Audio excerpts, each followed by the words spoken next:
There's a better than 50% chance that you'll get a computer virus at some point. Nearly a third of all PCs used in the US are infected.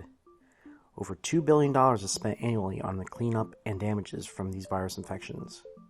The cost of cleanup can range anywhere between $50 and $200 or even more, and there's a good chance of losing everything on your PC from getting an infection. You can avoid a costly cleanup by doing it yourself. My name is Eric Eisman, and I've been to PC Tech for the past 12 years. This course shows you the steps I use to clean up viruses from PCs. It's been effective and has worked on thousands of PCs over the last few years.